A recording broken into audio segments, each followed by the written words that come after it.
something lacking in either of them? Well, if you talk about box office jingling, jangling, she has not.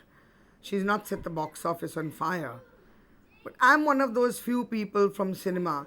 I don't believe that it's box office that will keep Sushmita Sen alive in cinema history. I think it's the choice of script and the intensity of a performance on the screen, whether a mainstream film or a non mainstream film, that keeps an actor alive in cinema history. And I think definitely her performance in Samay or the performance in the one that she worked with Ajay Devgan, मैं ऐसा ही हूँ, those two films, and again, not because they're serious films, but they were roles that had substance over which she could also put in her own intuition, given her own intellect, have the flexibility of that magic that she has within her to come across in front of the camera. And I'm very proud to say what I've done in Chingari with her. There is not an eyebrow lift. There is not a look in the eye. There is not a muscle that's moved on the face. There is not a body movement in that film, My Chingari, that is a repeat from any other film. She's singularly unique in her performance in Chingari, which was very difficult, very hard, and brilliant. And then she did something wonderful with me. She is strange, I can talk about it frankly, moody, and though never rude, or never, I would say, ill mannered or badly behaved, whatever her turbulence was in her life or in her mind, whether it was with reference to Chingari's character or whether it was with reference to her relationships in her life, I have no idea. But she's a full grown woman. I would call her a 100-year-old wise woman. She's a 29-year-old girl who had the wisdom of a 100-year-old person. And I mean what I said.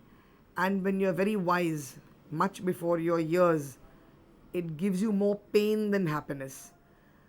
The Sushmita I didn't really talk to, but whom I observed regularly, is a Sushmita who's full of pain. And that pain she was able to bring about with difficulty, but with perfect finesse in the character of Basanti. And I had the opportunity of discussing art with her, paintings. She loves painting, she loves sketching. She's a great Kali Ma Bhakt. I'm a spiritualist myself. I'm a devotee of Mata Amrit Anandamai. And she didn't make fun of me. She didn't laugh about it. She understood what I felt. And there was a bonding that we both had, which began then and ended then also. There is something about her I felt that she doesn't want to continue deep relationships for too long. And maybe my relationship would have been deeper with her. Maybe she didn't want it to happen. And she has cut it off.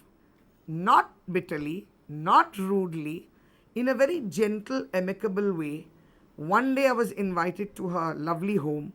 She gave me a beautiful painting of the goddess Kali. And I knew that was the last day we were going to meet. And I took that painting and I left, and I haven't met Sush since then.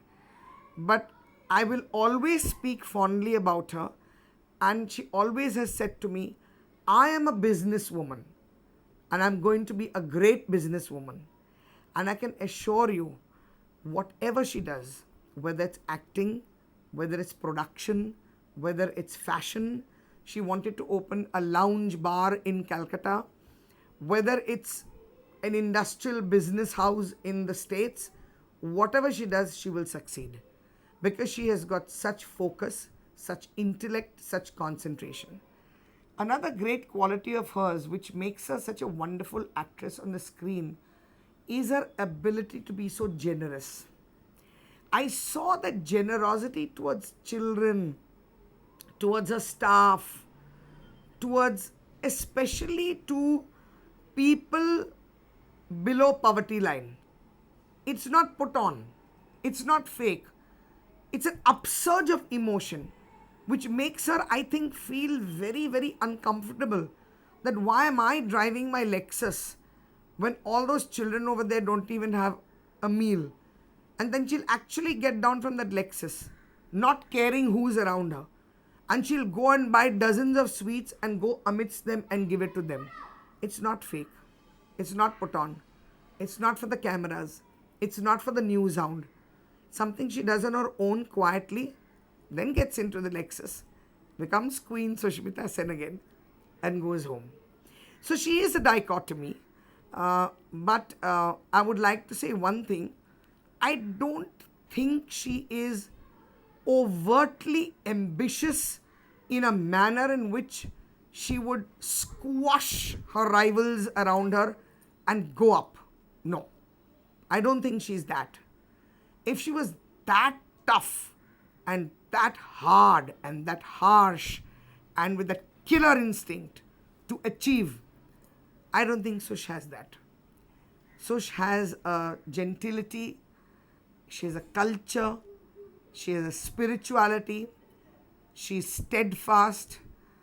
When she loves passionately. And I don't think she hates. I think she becomes indifferent. And when she becomes indifferent, I think slowly she also forgets the situations, the relationships, and the people.